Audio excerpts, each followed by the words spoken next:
Hai Sobat, pada video kali ini, Sobat Kehidupan akan bercerita di mana antara dua keluarga yang saling santet.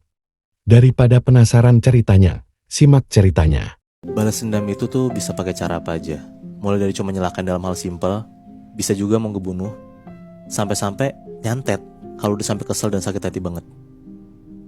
Nah lo bayangin deh Nat, kalau ada orang yang kesel banget sama seseorang, terus dia balas dendam pakai 3 hal itu, chaos banget kan? Iya. Jadi gue dapat ceritain dari temen gue sendiri. Tantenya itu jadi korban balas dendam sepupunya sendiri. Jadi kayak ini perang saudara gitulah. Sebut aja tante teman gue ini namanya Tante Diana. Jadi Tante Diana ini punya proyekan gitulah sama sepupunya dia. Sebut aja namanya Tante Mita.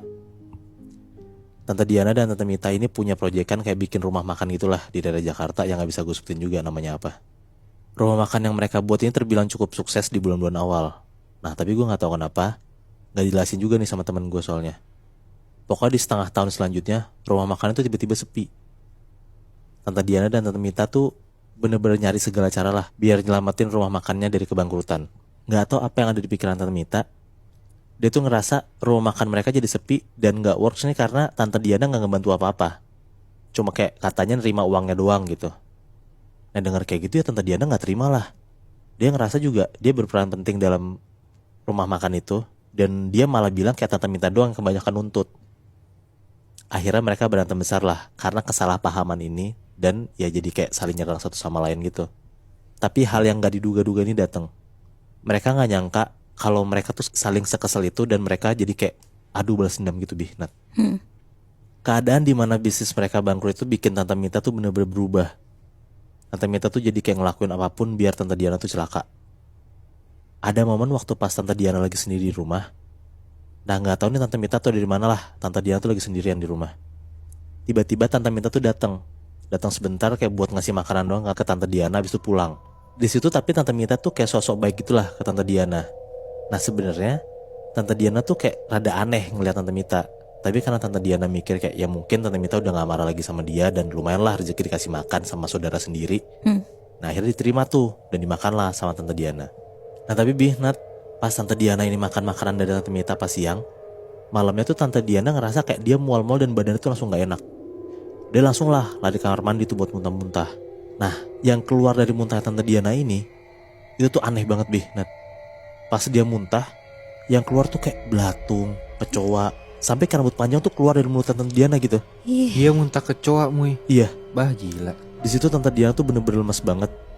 Dia tahu dan dia sadar kalau ini ya pasti ulah sepupunya sendiri yang mau nyelakain dia. Tante Diana tuh abis muntah-muntah, dia langsung lah datengin Ustadz malamnya buat minta doain biar dia tuh dijauhin sama hal-hal mistis.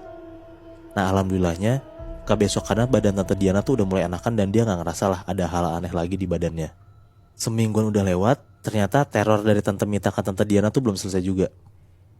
Ada satu waktu pas Tante Diana tuh baru keluar dari rumahnya sambil nyetir mobil sendiri nih, ternyata Tante Mita tuh ngikutin dari belakang. Nah pas lagi di perempatan yang gak ada lampu merahnya, itu kan rawan banget kecelakaan ya. Nah tiba-tiba mobil Tante Diana tuh diserempet dari belakang sampai mobilnya tuh kedorong maju gitu. Nah pas banget dari arah kanan mobil Tante Diana tuh ada truk lagi ngelintas. Seketika mobil Tante Diana tuh ditabrak kenceng banget sama truk itu Nat. Tante Diana tuh di situ bener-bener gak sadarin diri karena kecelakaan itu. Dan pas bangun-bangun, Tante Diana tuh udah ada di rumah sakit dengan keadaan tulang-tulang Tante Diana tuh bener-bener banyak banget yang remuk, yang patah. Terus muka dia tuh bener-bener banyak banget bercak-kaca yang nempel di muka dia tuh. Tante Diana di situ opname hampir sebulanan lah. Dan dia masih nggak tahu kalau itu adalah ulah sepupunya sendiri yang tega ngebunuh dia dengan cara keji. Yang niatnya mau ngebunuh tapi untungnya kan nggak meninggal Tante Diananya ya. Tapi si Tante Diana gak curiga sama sekali Muy. Nah pas banget Nat, pas dia pulang dari rumah sakit, akhirnya Tante Diana tahu kalau itu tuh ulah Tante Mita yang dengan sengaja nabrakin mobilnya dia. Tante Diana tuh bener-bener udah capek banget dan akhirnya dia ngeberaniin diri buat balas dendam juga ke Tante Mita dengan cara nyantet. Pulang dari rumah sakit, ini gak ada 3 hari nih, dia tuh langsung ketemu sama orang pinter buat nyantet Tante Mita. Tapi ternyata Nat, di waktu yang sama Tante Mita tuh juga datengin orang pinter buat nyantet Tante Diana. Dia ngerasa kayak gak puas karena Tante Diana tuh belum mati. Akhirnya mereka saling serang santet dan saling ngebalas dendam lah. Di rumah Tante Diana, dia tuh bener-bener keserang banget sama makhluk halus. Dia tuh kayak selalu ditampakin sama sosok tinggi besar. Dan sosok itu tuh ternyata bener-bener suka ngelemparin benda-benda pecah belah ke Tante Diana. Jadi ada satu momen dimana kayak Tante Diana tuh denger banyak kayak suara gelas, piring pecah dengan sendirinya gitu. Nah pas dicek ke dapur, ternyata beneran pecah. Yaudahlah disitu dibersihin aja sama Tante Diana. Tapi kebesokannya, pas Tante Diana lagi nonton di ruang tengah, ini tengah malam ya. Tiba-tiba dari belakang, dia bener-bener kayak dilempar sama pot bunga kaca yang berat banget. Sampai kepala belakangan Tante Diana tuh bocor dan banyak banget kaca yang nyangkut di kepala Tante Diana. Aduh. Pas Tante Diana yang ke belakang sambil kesakitan, dia ngeliat ada kayak sosok tinggi besar itu persis di belakang dia, Bi. Nah hal yang sadis itu juga terjadi di kehidupan Tante Mita. Bahkan kayaknya lebih chaos lagi nih. Anaknya Tante Mita ini tiba-tiba sering banget kesurupan. Dan kesurupannya tuh kayak selalu ngambil pisau dan selalu berusaha nusuk Tante Mita di tiap malam. Anjir. Jadi selama 3 hari berturut-turut, anaknya Tante Mita tuh kalau tengah malam suka teriak-teriak sendiri dari kamarnya.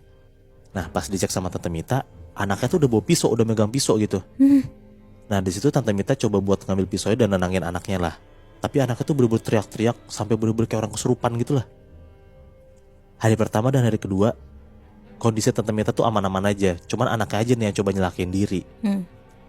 Nah tapi pas hari ketiga, pas banget Tante Mita baru sampai rumah tengah malam nih, abis acara sama teman-temannya.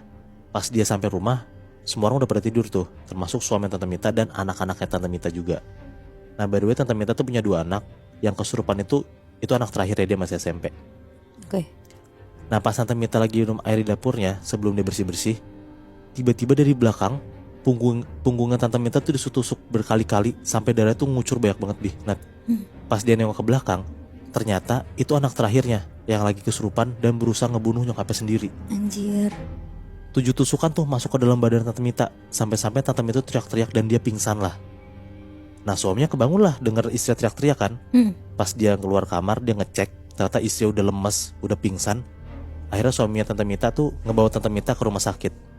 Pokoknya kejadian demi kejadian mistis dan keji itu benar-benar ada di kehidupan mereka. Karena ya mereka saling balas dendam. Tapi akhirnya semua selesai tuh dengan ranah hukum.